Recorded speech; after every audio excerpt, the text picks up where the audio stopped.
Before pyramids rose and kings claimed divinity, before the scribes inked the first symbols into clay and stone, there was only the river. Not the river of today, bordered by cities and boats, but a wide, wandering ribbon of water threading through an ocean of sand. It whispered through an empty landscape where no names yet existed, and no voices had yet carved meaning into the wind. The Nile, ancient even then, flowed as it always would, calmly, slowly, endlessly, carrying within its currents the seed of something vast and unknowable. In the stillness of that time before time, life stirred along its banks, not yet a civilization, not yet a kingdom, but quiet clusters of human lives, drawn to the miracle of water in a world of dust. They watched the river more closely than anything else. It rose and fell with strange predictability, an invisible pulse beneath the surface of the earth itself. In the silence of early morning, or under the moonlight shimmer, they marked the edges of the flood. They traced it with footprints and memory, learning when it would give and when it might take. They didn't speak of gods, not yet, but in the rising waters and black silt, they saw a force too powerful to ignore. With each year's inundation came fresh, dark soil, fertile and rich, a rare and sacred gift. They planted grains with cautious hope, harvested by hand beneath a burning sky. And when the seasons turned against them, they whispered to the wind and waited. Hunger came like a shadow and left just as silently when the river remembered them once again. In these earliest days, there were no temples, no hieroglyphs, no names carved into eternity. Only potsherds and bones remain, scattered like fallen stars across the desert floor. Yet even those fragments speak. They tell of people who painted pictures of boats and bulls on clay vessels, of those who buried their dead facing west, always west, toward the land of the setting sun, where they believed the soul might continue its journey. They wove baskets from reeds, ground grain between stone, and told stories by firelight that vanished into night. We do not know their words, but we know they danced. Their movements marked the rhythm of planting and flood, of birth and burial, of rising suns and dying moons. Life and death walked hand in hand, as natural as breath, as constant as the Nile. Long before there were crowns or courts, power was measured not by armies, but by understanding. Those who could read the river, not with eyes, but with memory and instinct, held something like wisdom, and wisdom, even then, carried weight. It was these quiet, nameless figures who first shaped the land not with conquest, but with patience. They dug the earliest canals, guided water to dry ground, coaxed barley and emmer wheat from earth that had never known plough or spade. It was slow, uncertain, and sometimes cruel, but it worked. Village by village, hearth by hearth, a pattern took shape. The Nile was not merely water, it became the measure of time itself. From these beginnings emerged the first whispers of permanence. Mud brick homes rose alongside reed-roofed granaries. Markets formed where paths crossed. Fish from the river and game from the marshes were exchanged with beads and baskets. Dogs barked at dusk. Children chased each other through narrow alleys of packed earth. And over time, as generations passed like the shifting sands, people began to speak not only of what was, but of what might be. Myths were born not from conquest, but from wonder. A great bird that brought the flood, a sacred beast who guarded the land, a spirit in the river's depths who watched, always watched, as people lived and died along its shores. What we now call Egypt was not born from battle or invention, but from listening to water, to sky, to silence. The people of the early Nile lived inside a rhythm that modern ears can barely hear. A rhythm of stars circling above an unbroken desert, of crocodiles gliding silently through reeds, of the slow, deep heartbeat of a river older than memory. Every step they took, every hut they built, every grave they dug carried them closer to something larger. Civilization wasn't declared, it unfolded like a lotus opening to the sun, and still the river flowed. For generations, the people of the Nile lived in scattered villages, distant from one another but bound by the same great rhythm. In the south, where the river narrowed between cliffs and the wind sighed through stone, communities flourished along the banks in harmony with the rising and falling flood. They built their homes with mud brick. They grew their crops in black soil kissed by the waters, and they buried their dead beneath the gaze of the western cliffs. These were the people of Upper Egypt. To the north, where the river fanned out into a vast delta of reeds and winding channels before it kissed the sea, another people thrived. Their world was different, flatter, more open, touched by breezes from distant coasts. These were the people of Lower Egypt. Though they shared a language, a land, and a river, they lived as two halves of something not yet whole. And yet, even in separation, there was always awareness. The south knew of the north, and the north of the south. There were traders who moved by boat between regions, carrying baskets of grain, jars of beer, and pots of honey. There were stories passed between markets and ceremonies, tales of other towns, other customs, other leaders. And there were rivalries too, of course. Whispers of skirmishes over boundary stones, of arguments over flood rights, of ambitions spoken just above a hush. Over time, these differences deepened. In Upper Egypt, the culture grew stern and traditional, rooted in ancient customs and sacred observance. In Lower Egypt, more open to influences from beyond the sea, new ideas mingled with the old, and a different kind of life took shape. Two lands, two ways of seeing, two crowns. The white crown of the south was tall and conical, worn by those who ruled from highland strongholds near the First Cataract. The red crown of the north was curved and flat, wrapped around the heads of delta kings who governed among marshes and swamps. For centuries, both crowns were worn by separate rulers, each believing they had been chosen by the gods to lead their people, each gazing at the horizon and wondering what lay beyond their own borders. And in the silence between them, something ancient waited. Not a war, but a union. Not a conquest, but a joining of opposites. No one can say exactly how the legend began. Perhaps it started with a dream, a vision seen in the swirling silt of the floodwaters, or read in the flight of birds above the river. But the name that rose from those mists was Narmer. Some say he was a king from the south, a warrior with the gaze of a falcon and the silence of a stone. Others believe he was more than that, a symbol, a bridge between old and new. What we know is carved in stone, a victory palette, chipped but clear, showing a ruler wearing both crowns, holding the staff of command, standing over fallen enemies, surveying the land with calm authority. Narmer did not merely defeat the North, he became the North. He did not just bring unity, he embodied it.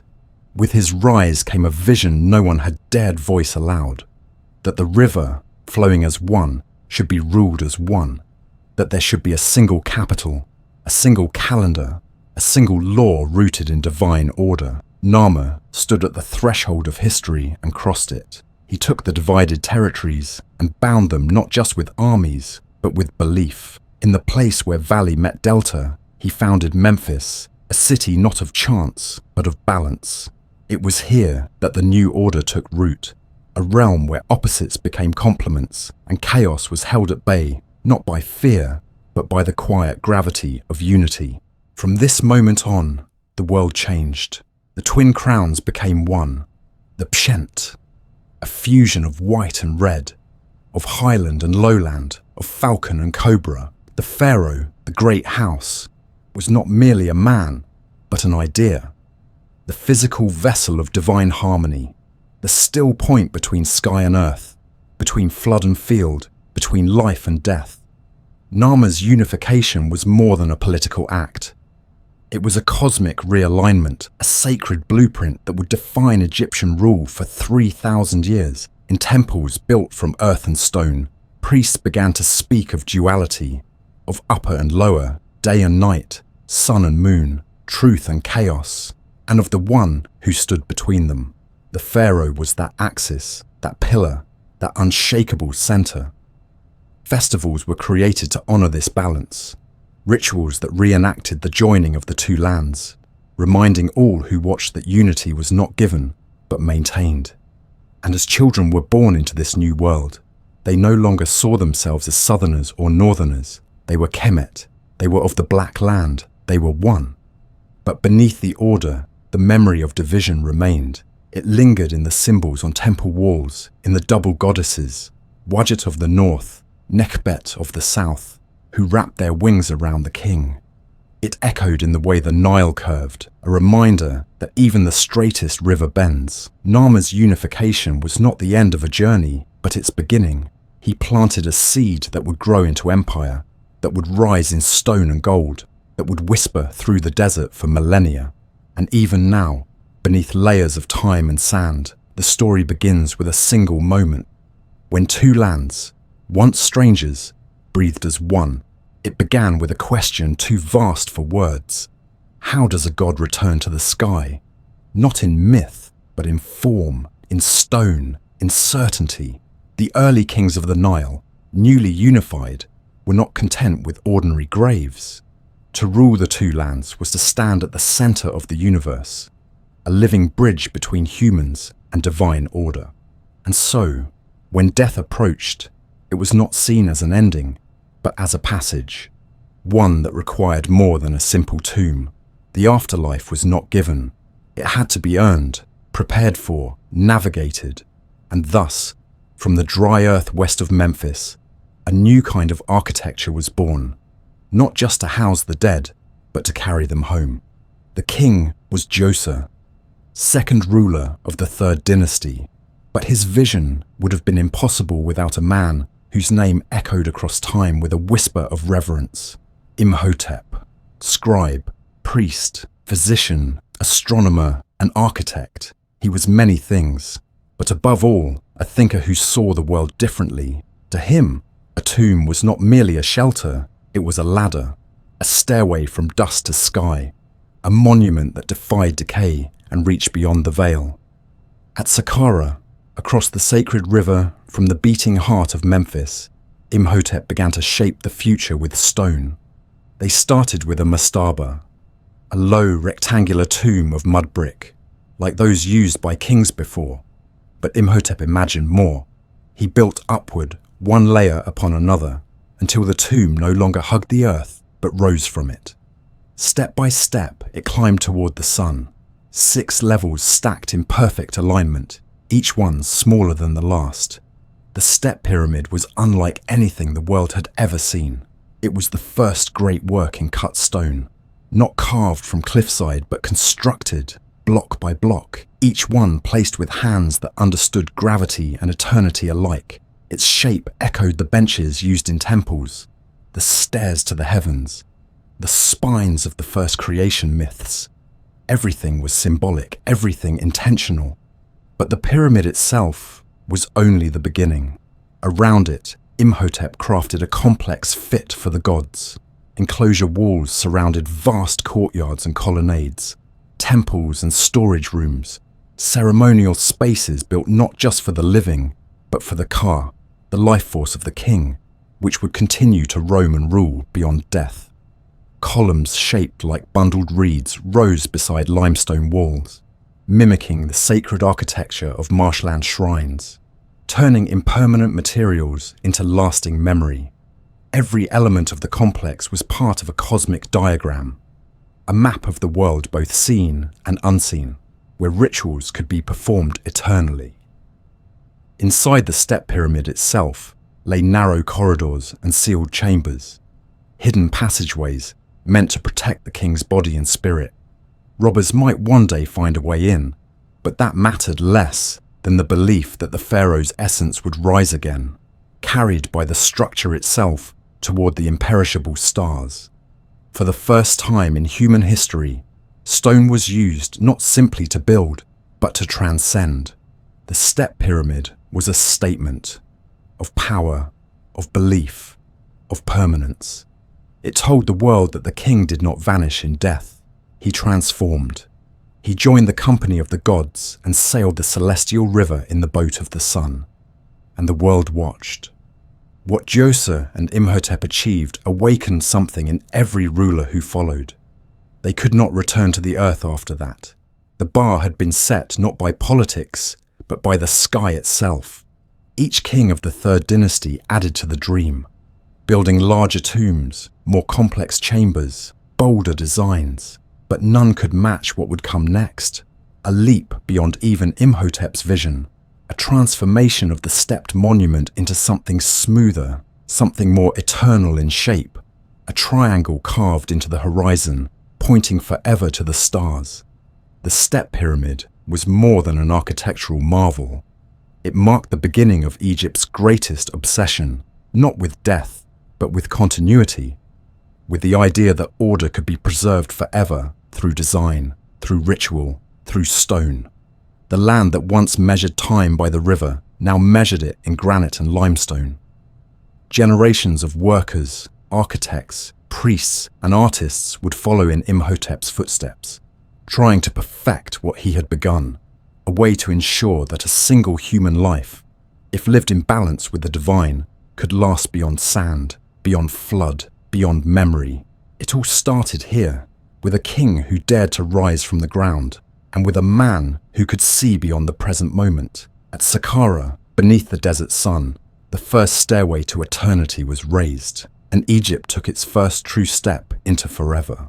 The dream that began with steps rising into the sky did not stop at Saqqara. Instead, it ignited a fire in the hearts of kings, a hunger not just for legacy, but for eternity carved into the face of the world. Djoser's monument had proved that stone could endure, that a ruler's name could echo beyond death. But ambition, once stirred, does not rest. The kings who followed looked to the desert and saw not a final resting place, but a canvas, a place where the divine might be etched in geometric perfection. They asked more of their builders, of their gods, and of the very land itself, and Egypt answered. Among these kings was Sneferu, founder of the Fourth Dynasty, a ruler whose reign would shape the landscape of Egypt for centuries. He was more than a builder. He was a visionary, perhaps even an artist. Where others might have been content with a single monument, Sneferu commissioned 3. At Medum, he began with a stepped design that echoed Djoser's legacy, but something new was attempted, the transformation of the steps into smooth faces, creating a true pyramid. But the structure was unstable. The casing collapsed, the sides fell away, and though it still stands in ghostly outline, it became a lesson in ambition outrunning mastery. Undeterred, Sneferu moved north to a plateau that would become legendary. At Dashur, the next great pyramid rose from the desert. This time, something strange happened. Halfway through construction, the angle of the sides changed from steep to shallow, giving it a distinctive bent shape, as though the structure itself had paused in thought. Perhaps the ground was too unstable, perhaps the weight of the stone was misjudged, or perhaps the gods whispered that caution was wiser than pride. Whatever the reason, the bent pyramid stood completed, beautiful in its irregularity, a monument both to ingenuity and to humility. But Sneferu was not finished, not yet. A third pyramid was begun, also at Dashur, this time with the lessons of failure carved into every stone. The Red Pyramid, named for the hue of its limestone core, was built with careful precision.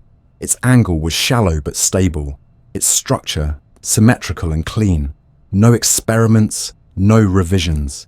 It was the first true smooth-sided pyramid in history, and it stood as a quiet triumph, massive, serene, unshakable.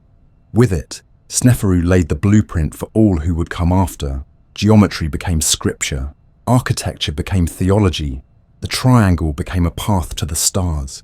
And from the legacy of this restless builder emerged one of the most enigmatic figures in all of Egyptian history, his son, Khufu. To speak of Khufu is to invoke the Great Pyramid at Giza, the most enduring symbol of ancient Egypt, the last of the 7 wonders of the ancient world still standing. Towering over the desert at nearly 150 meters tall, composed of over 2 million limestone blocks, each weighing several tons, The Great Pyramid is more than a tomb. It is a question carved into the earth. How was it built? Why so vast, so perfect, so silent? The answers have faded with the centuries, leaving only the awe intact. The Giza Plateau, once bare, now bloomed with purpose. To the west of the Nile, on high ground bathed in golden light, the grandest of all pyramid complexes took shape. Khufu's pyramid rose first, flanked by smaller queen's pyramids, and encircled by boat pits, full-sized vessels meant to carry the king across the skies. To the south, a causeway stretched toward the Valley Temple, where the journey to the afterlife would begin. Every angle, every measurement, every alignment was deliberate.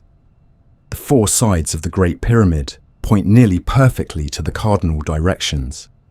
Its base is almost an exact square, the ratio of its height to the perimeter mirrors that of a circle. Geometry so precise it hints at knowledge lost to time. But Khufu's monument was only the beginning. His son, Djedefre, built to the north at Abu Rawash, choosing elevation over grandeur. His pyramid, though ruined, once stood taller than his father's, commanding views across the valley.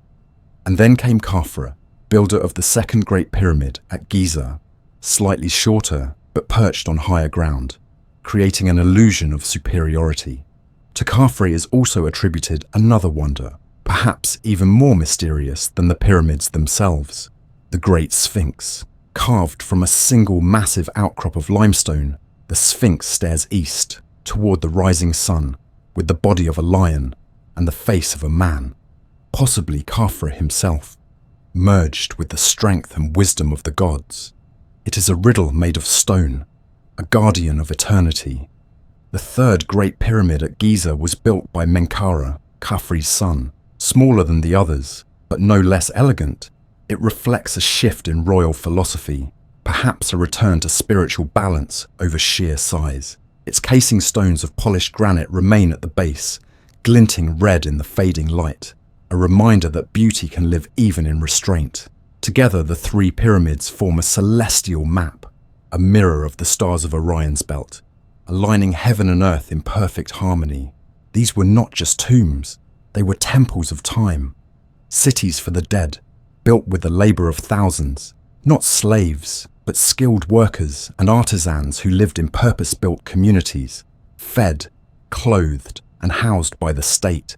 Their bones, their tools, their names carved into hidden blocks all speak of pride in the work, of duty fulfilled. They work not in fear, but in reverence, believing that they were helping to preserve the world's balance, that the king's successful journey to the afterlife ensured the rising of the sun, the return of the flood, the survival of all.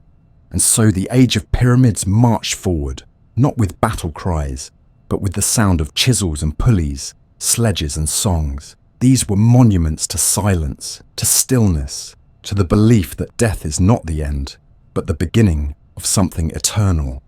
As centuries passed and dynasties shifted, later kings would try to replicate this grandeur, but none would match the scale, the symmetry, the sheer impossibility of Giza. The pyramids remain, not as relics, but as questions, not about how they were built, but why humanity dared to build them at all. In a world where sand erases even the mightiest footprints, the pyramids endure, not just in stone, but in imagination. They remind us that once, in the heart of the desert, human hands touched the sky. In the heart of the ancient Nile Valley, long before paper and pen, before alphabets and books, there was a longing to make memory permanent. The early Egyptians gazed upon the changing floodwaters, the rising sun, the movements of stars, and knew that life was not only fleeting, it was mysterious. To preserve what mattered, a name, a prayer, a promise, something more enduring than breath or voice was needed. So they looked to symbols, marks etched into clay, scratched onto ivory, painted onto pottery. And from those earliest tentative signs, something extraordinary began to emerge. A written language that did more than record. It revealed. It transformed thought into permanence. It gave voice to the gods. It was called Medu Neter, the words of the gods. what we call hieroglyphs. Unlike alphabets, which break speech into letters, hieroglyphs were a world unto themselves. Each symbol held layers of meaning. A bird could represent not only the creature, but the sound of its cry. A feather might mean truth, but also serve as a part of a name. A coiled rope, a loaf of bread, an eye, a throne. Everything was charged with significance. It was a language of images, of metaphor, of divine resonance. To write in hieroglyphs was not to scribble or jot, it was to carve eternity. And so only a few were trained in this sacred art. The scribes. The scribes were more than literate men. They were bridges between the physical and the eternal. Trained from youth, they memorized hundreds, then thousands of glyphs, learned the complicated grammar, mastered not only how to write, but where to write, what to emphasize, what to omit, how to honor the balance of a phrase. They were the architects of thought, the recorders of time. While kings commanded armies and priests spoke to the gods, scribes shaped legacy. They recorded births, deaths, temple rituals, tax records, astronomical events, and medical instructions. They wrote letters, decrees, hymns, myths. On walls, they carved the judgment of Osiris. On papyrus, they recorded love poems and harvest yields alike. Their tools were simple, yet sacred. A palette with 2 wells of ink, black for the body of the text, red for emphasis or divine names. A reed pen, trimmed to a point, a roll of papyrus pressed from river reeds and dried under the sun. But their work was anything but simple.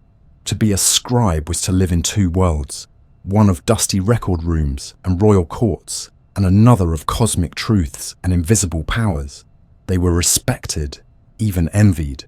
For in a world where power often lay in sword or crown, the scribe held the might of memory. What was unwritten might vanish, but what the scribe recorded endured, and it was on tomb walls that hieroglyphs found their highest purpose. Within the darkness of burial chambers, words came alive. They were not simply labels or dedications. They were spells, instructions, protections. Texts like the pyramid texts, the oldest religious writings known, were carved into the walls of royal tombs, each line guiding the deceased through the dangerous corridors of the afterlife. Later came the coffin texts, adapted for nobles and commoners alike, and then the Book of the Dead, a collection of spells, declarations, and passwords to be spoken before gods and guardians. These writings did not only describe the afterlife, they created it. To speak the name of a god was to summon their presence.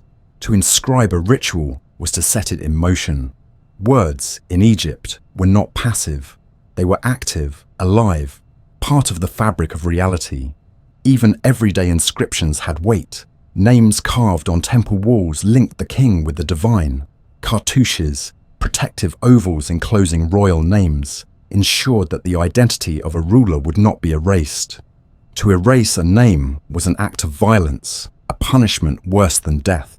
For in Egypt, to be forgotten was to truly cease to exist, but to be remembered, through writing, through inscription, was to live again with every act of reading. This belief gave hieroglyphs a sacred urgency. Every stroke mattered. Every symbol was a prayer. And hieroglyphs were not static.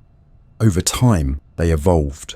Scribes developed more fluid scripts for faster writing, hieratic for religious and administrative documents, and demotic, a cursive form used widely by the later periods.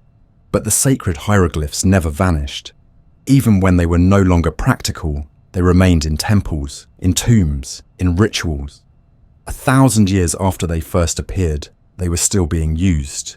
2,000, 3,000, and though their meanings were eventually forgotten after the rise of foreign empires and new religions, their shapes lingered like echoes on temple walls. It would take until the 19th century, with the discovery of the Rosetta Stone and the work of scholars like Jean-François Champollion, for their voices to be heard again. But long before their silence, hieroglyphs transformed Egypt into something more than a kingdom.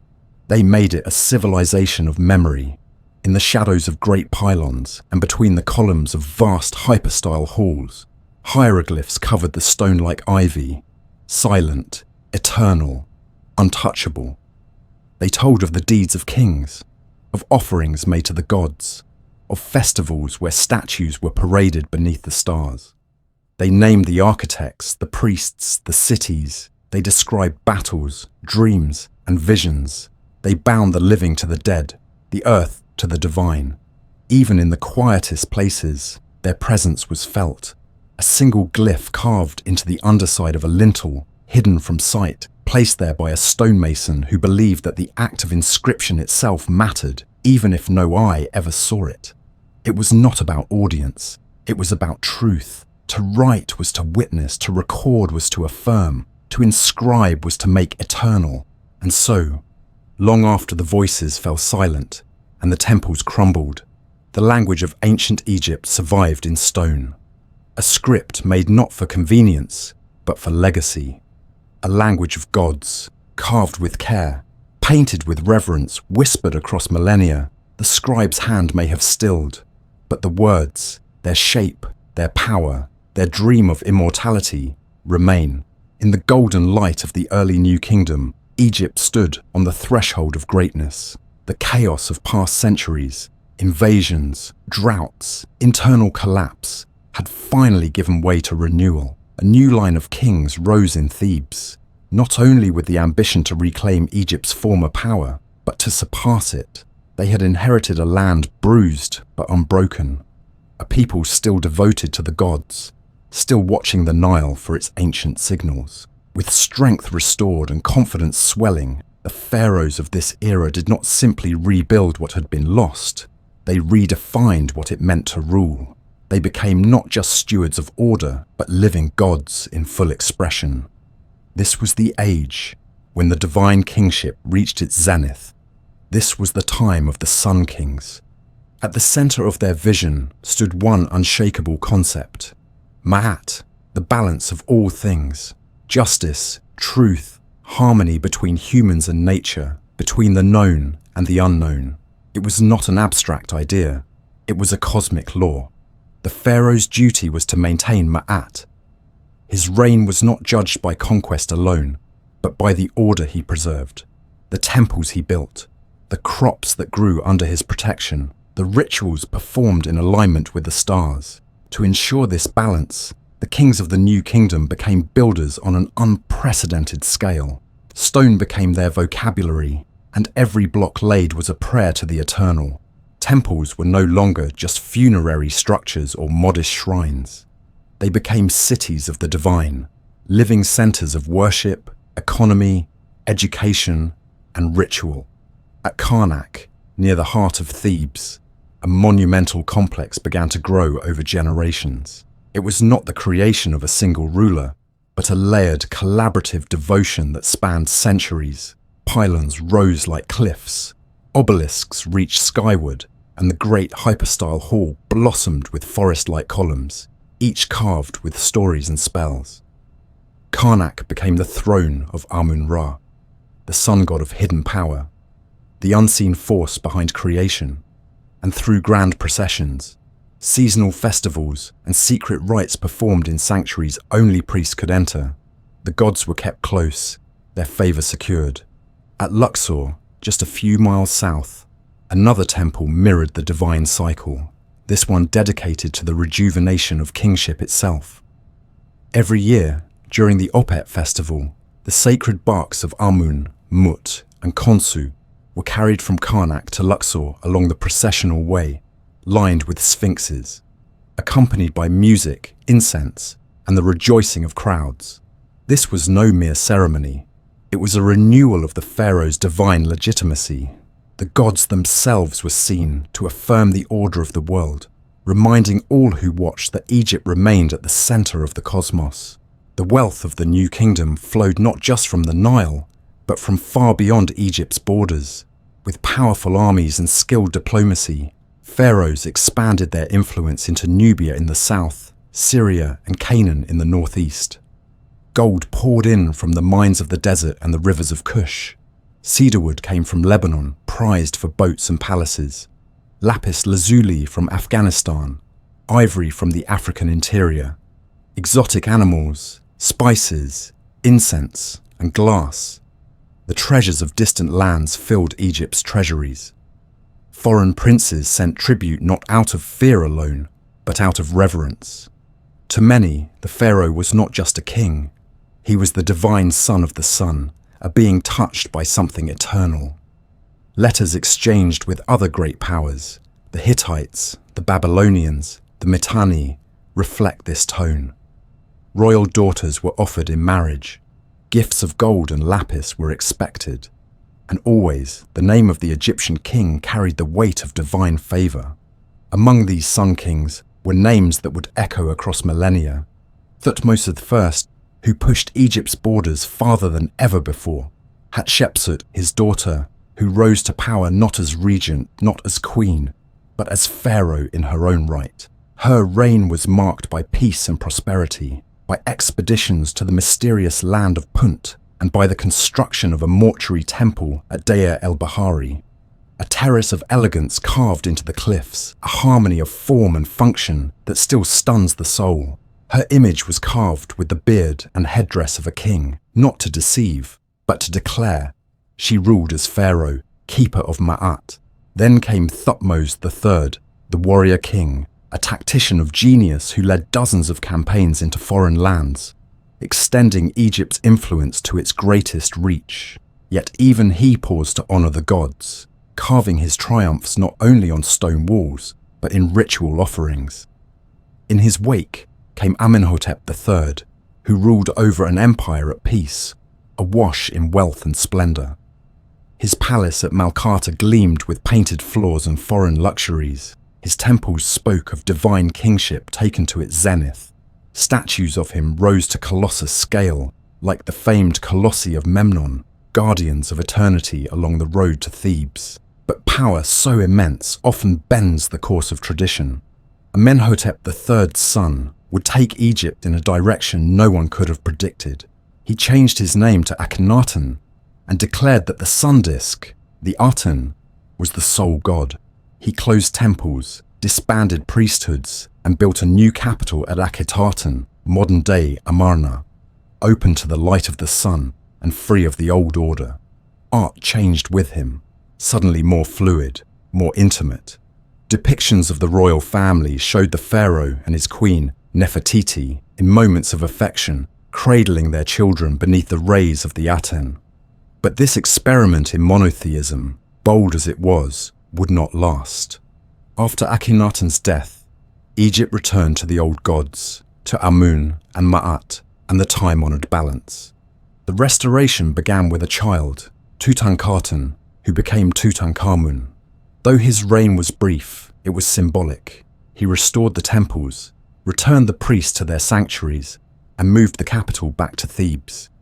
His tomb, untouched by robbers for over 3,000 years, would one day unveil to the modern world a treasure so rich, so hauntingly preserved, that it would redefine the world's understanding of ancient Egypt. But to his people, he was the boy who returned the gods to their rightful place, who brought Ma'at back from the edge. And yet the Sun Kings were not finished. Seti I and his son, Rameses II, Rameses the Great, would extend the legacy even further. Under Ramesses, Egypt reached the height of its splendor. He built more temples, more statues, more obelisks than any before him. At Abu Simbel, colossal figures of the pharaoh gaze out over the Nile, cut directly into the cliffside, aligned so that twice a year the sun pierces the darkness and lights the inner sanctum. His victory at the Battle of Kadesh, though likely exaggerated, became legend, immortalized in reliefs and poetry. He ruled for over 60 years, and by the time he died, Egypt had become a land of memory, ritual, and stone, where time was measured not in generations, but in dynasties. This was the age when Egypt truly believed it was eternal. The sun rose and fell by the order of the pharaoh. The river flowed because the gods were pleased. The temples breathed with incense and song. And in the minds of the people, their king was no mere man. He was the axis of the world, the balance between the heavens and the earth, the guarantor that tomorrow would follow today. In the glow of the new kingdom, Egypt did not dream of glory. It lived it.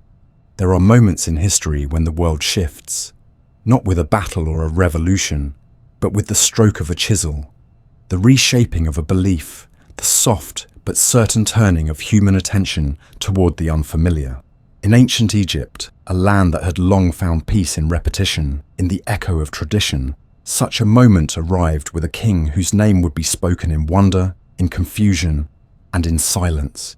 He was born Amenhotep IV, son of a powerful line, heir to a throne rooted deeply in the rituals of Amun, but something stirred within him, a vision, perhaps, or a calling, one that would unravel centuries of certainty. He looked at the gods not as many, but as one, not as distant, animal-headed figures cloaked in incense and mystery, but as a single, radiant truth, the sun, not the old sun god Ra, not even the hidden force of Amun-Ra, but the Aten, the visible disk of light that gave life, unfiltered, unshadowed, immediate, and in that blazing circle, he saw the face of the divine.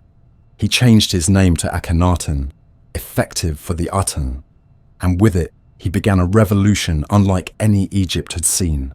Temples were shuttered, their statues defaced or removed. The great priesthoods, once powerful enough to rival the throne itself, were disbanded. The wealth of Amun's cult was redirected. Religious life, once grounded in elaborate rites performed behind closed doors, became something open, immediate, offered beneath the wide sky where the Aten's rays could touch the earth. Art changed too. The stiff, eternal poses of royal sculpture gave way to curving lines, elongated limbs, intimate scenes. The pharaoh was no longer an ideal carved from stone, but a man, fragile, flawed, lovingly depicted with his wife and daughters beneath the streaming arms of the sun. In these reliefs, Akhenaten is shown not as a distant god-king, but as a human father, kissed by the light of his singular deity. And he did not stop there. He abandoned Thebes, the traditional seat of royal power, and ordered the construction of an entirely new city, Akhetaten, the horizon of the Aten, built on a virgin stretch of desert untouched by the shadow of older gods. It rose with astonishing speed. Palaces, temples, government buildings, homes, all aligned to face the rising sun. Akhetaten was more than a capital. It was a statement, a physical embodiment of his new theology, and for a brief time, it thrived. The art of Amarna, as this period would come to be known, reveals a people caught between tradition and transformation. Foreign ambassadors bowed before the sunlit court. Bureaucrats recorded grain shipments, gold offerings, and oaths to the Aten. Musicians, dancers, craftsmen, all continued their work, even as the spiritual heart of Egypt beat to a different rhythm. But not everyone was convinced. While Akhenaten ruled in devotion, Egypt's borders frayed. Military outposts in the Levant sent warnings of unrest. Allies turned uncertain. Trade slowed. Internally, resentment brewed quietly. The priests of the old gods waited. The people, taught for generations to honor dozens of deities, to leave offerings at village shrines and call upon Hathor, Thoth, Isis, and Ptah in their daily lives, found themselves unmoored. There were no festivals, no processions, no familiar prayers. Only the sun, distant and unwavering, shining silently above. When Akhenaten died, suddenly, perhaps, or after illness, Egypt faced a question it had no preparation for. Who would follow a king who had unraveled the old world? In the ruins of Akhetaten's throne room, one name began to rise. Tutankhaten, a boy, likely the son or relative of Akhenaten, a child born into the sun cult but too young to carry its weight. The new advisors, sensing the fragility of the moment, changed his name to Tutankhamun, living image of Amun. The old gods returned, quietly at first, then with speed. The temples were reopened, the priests restored. The boy king, barely more than a figurehead, became the symbol of restoration. He ruled briefly, perhaps 9 years, guided by powerful officials like Ay and Horemheb, men who understood the necessity of balance, of returning Ma'at to its rightful place. Tutankhamun's health was fragile. He suffered from genetic conditions, likely due to royal inbreeding, and his death came suddenly, possibly from illness or accident. He was buried in haste in a tomb far smaller than his station deserved, but that very obscurity would save him. For over 3,000 years, his resting place lay untouched. Robbers passed it by. Earth hid its entrance. Time forgot his name. But in 1922, when British archaeologist Howard Carter uncovered the steps to his tomb in the Valley of the Kings, the modern world was reintroduced to the golden brilliance of ancient Egypt.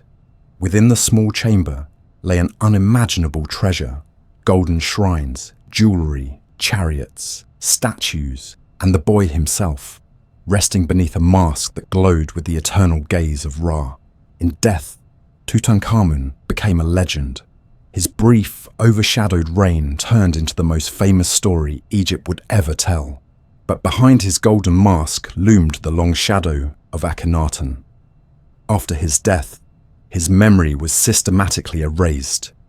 His name was chiseled out of inscriptions, his city abandoned, dismantled stone by stone.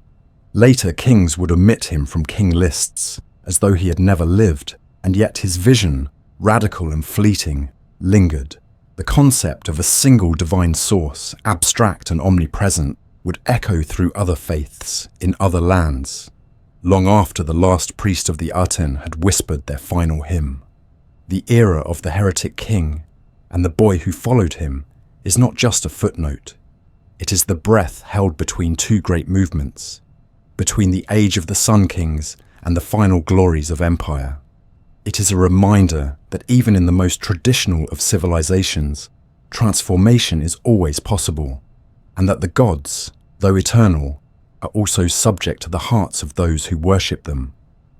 In the rise and fall of Akhenaten and Tutankhamun, we see not only rebellion and restoration, but the fragile pulse of humanity, ever searching, ever shaping the divine in our own image. Beyond the green banks of the Nile, where palm trees swayed and temple columns cast long shadows in the heat, the ancient Egyptians believed that the world of the living ended and the land of eternity began. The western desert, glowing beneath a setting sun, was more than just a landscape.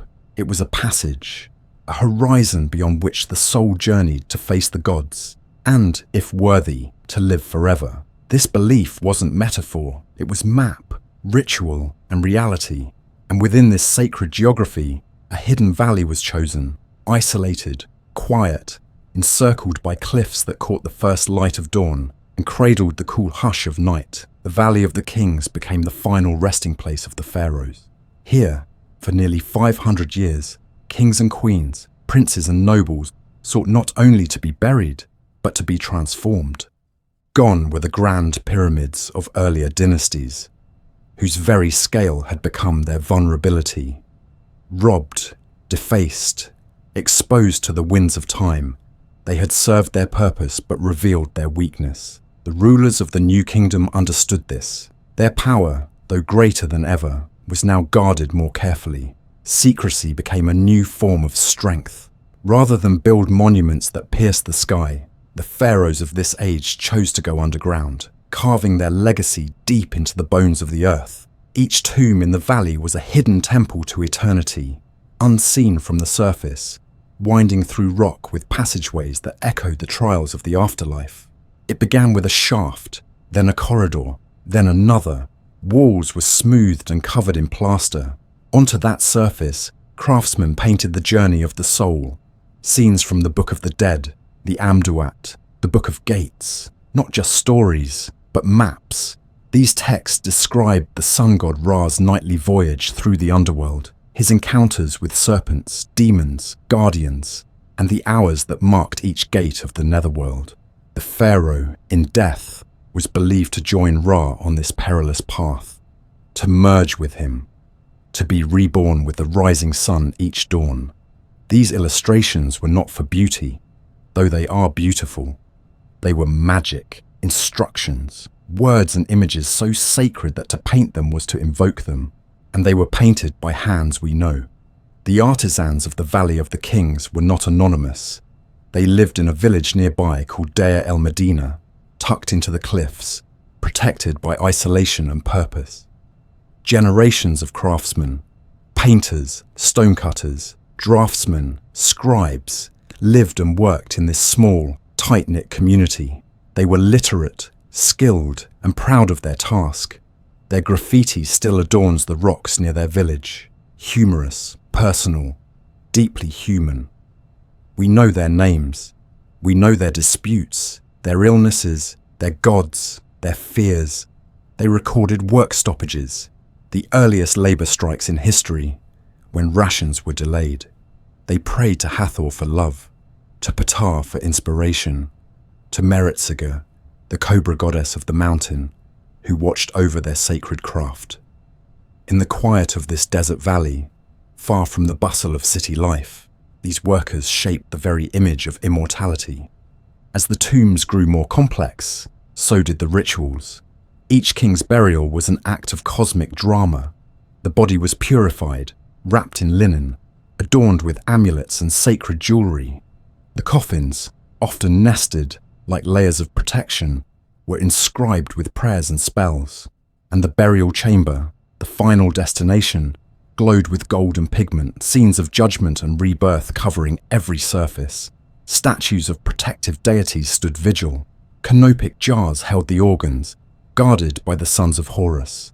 The royal sarcophagus, carved from red quartzite or granite, rested at the tomb's heart, not merely a container, but a throne for the reborn soul. Yet even in this sacred valley, guarded by cliffs and silence, danger lingered.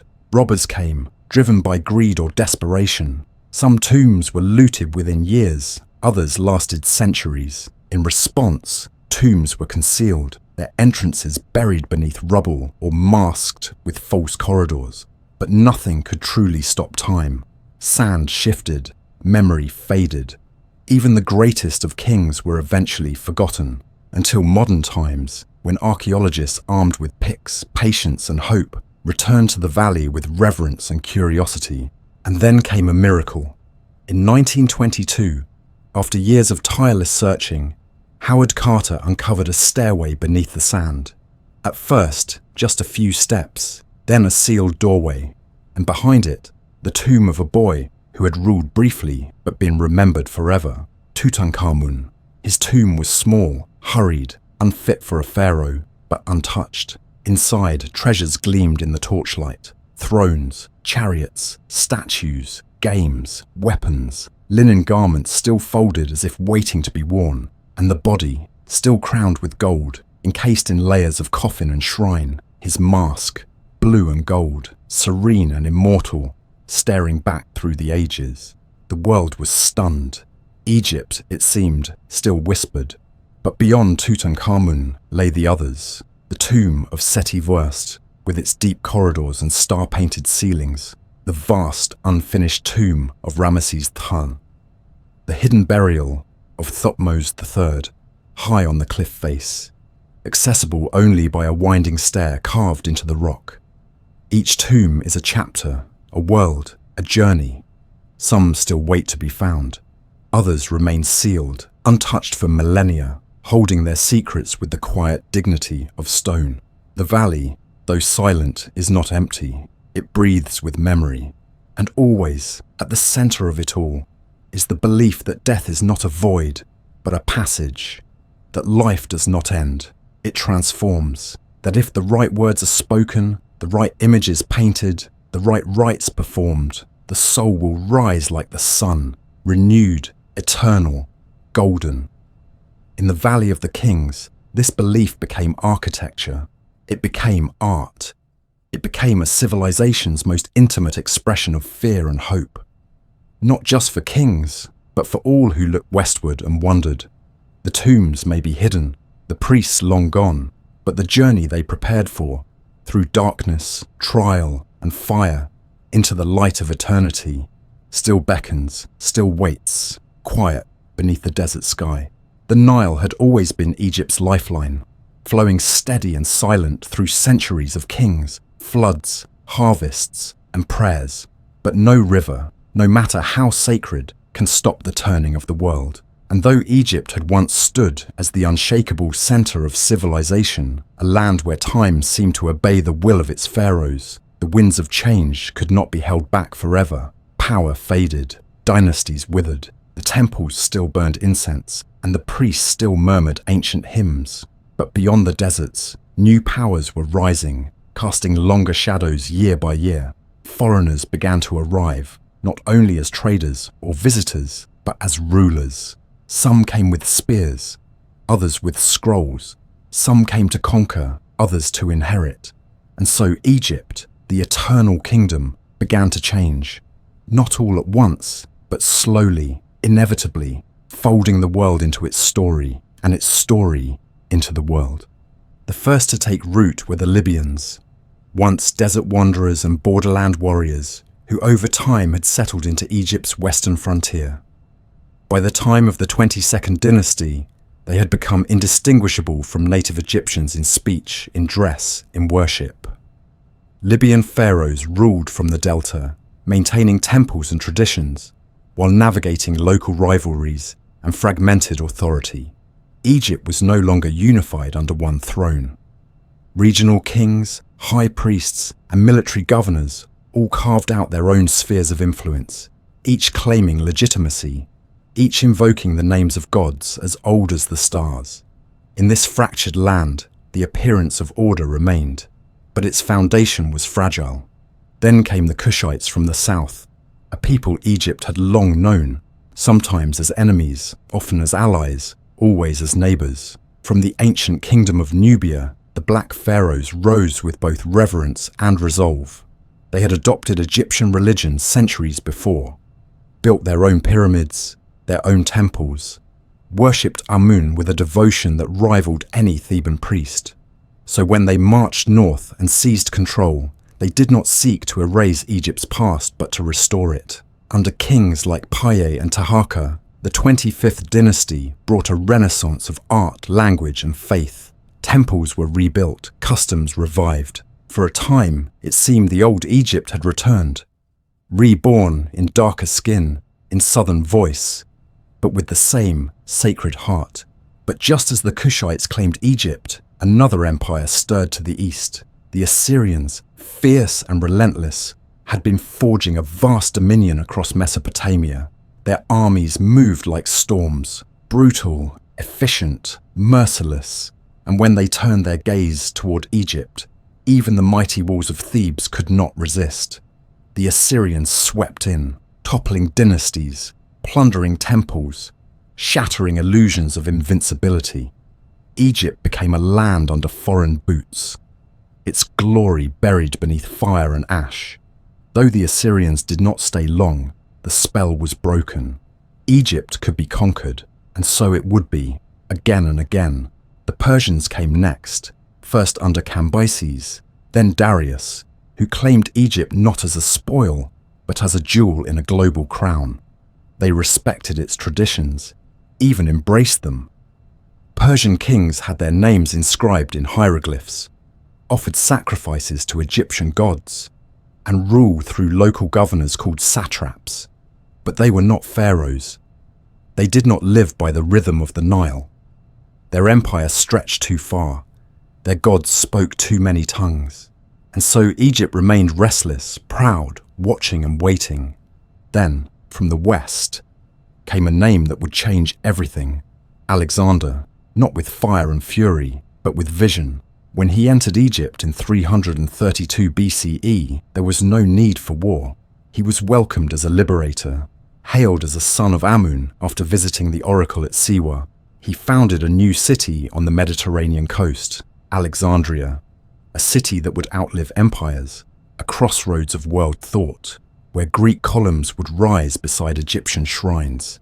Though Alexander died young, his legacy in Egypt endured.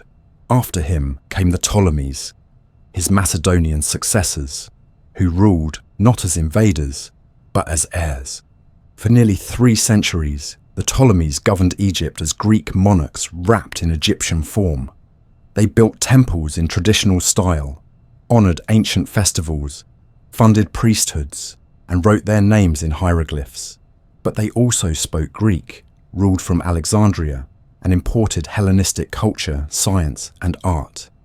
Egypt became a land of blending, of scrolls and statues, of papyrus and parchment, of Horus and Apollo.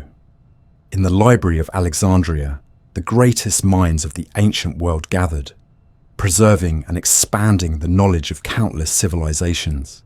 In its harbours, traders from Africa, Europe, and Asia exchanged goods and ideas, spices and philosophies. It was no longer the Egypt of the pyramids alone. It was a new Egypt, cosmopolitan, diverse, and yet still deeply rooted in the sacred soil of the Nile. Still, tensions simmered beneath this fusion. The native population often felt excluded, ruled from afar by elites who shared little of their language or life. And as the Ptolemaic dynasty descended into intrigue, corruption, and civil war, the cracks began to widen. Sibling married sibling, power shifted hands through poison and betrayal, and Rome, watching from across the sea, saw its moment approaching. Egypt had become a prize too rich to ignore, a land of grain and gold, of strategic ports and legendary temples. The Roman generals arrived not with curiosity, but with calculation. Yet they came into a land that still held onto its myths, still whispered the names of gods older than Rome itself. And at the heart of this final chapter stood one last ruler who embodied all the contradictions of her time. A queen of Greek blood, Egyptian speech, and Roman alliances. But that was a story still to come. The foreign winds had swept across Egypt for centuries now, changing its rulers, its languages, its borders. But the Nile still flowed. The stars still turned. The temples, though battered, still reached skyward. And the soul of Egypt, complex, resilient, and layered, endured through it all. The story of ancient Egypt, like the Nile itself, flows endlessly onward, a river of memory, myth, and mystery that has carried the dreams of countless generations from the distant past into our present moment. It is a story not just of kings and queens, temples and tombs, but of the people who lived, loved, and laboured along the sacred riverbank, who gazed at the stars and wondered about life, death, and what lies beyond. It is a story carved into stone and written on papyrus, whispered in prayer and sung in celebration, a story as deep and timeless as the desert sands. At its heart is the concept of Ma'at, the divine order that balanced chaos and harmony, night and day, life and death. For 3,000 years, pharaohs and priests, farmers and artisans, scribes and soldiers all played their part in maintaining this sacred balance, believing that through their actions, the world itself was kept in equilibrium. The temples, grand and humble, were not merely places of worship, but centers of community, learning, and healing. The festivals that marked the cycles of the Nile, the stars and the seasons brought people together, weaving a shared rhythm that connected the mortal to the divine. The pyramids still rise against the horizon, silent sentinels of a past that reaches beyond time. Their stones whisper secrets of laborers' songs, architects' dreams, and the eternal quest to touch the heavens. The temples, from the colossal columns of Karnak to the intricate carvings of Abu Simbel, remain portals into a world where gods walked among men, and the afterlife was not an end, but a new beginning. The Valley of the Kings, with its hidden tombs and painted walls, invites us to journey alongside those ancient souls as they pass through darkness into light. Even as empires rose and fell, as foreign conquerors came and went, the essence of Egypt endured, its language evolved, its art transformed, but the spirit of the land, shaped by the rhythms of the Nile and the belief in eternal life, persisted. The legacy of its civilization influenced cultures across continents, inspiring philosophers, artists, and explorers who would seek to understand the mysteries of this ancient world. Today, When we stand before the golden mask of Tutankhamun, or walk the sacred avenues of Luxor, we touch a thread that connects us to the past. We are reminded that the story of Egypt is not merely history, but a living narrative, one that continues to captivate our imagination and invite us into its timeless embrace.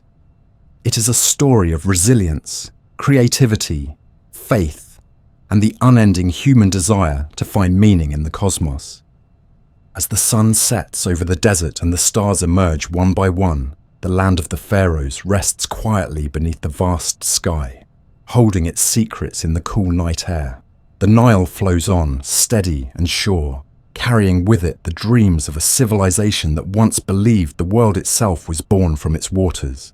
And in that flow, there is a gentle invitation to listen, to dream, and to find peace in the eternal story of ancient Egypt.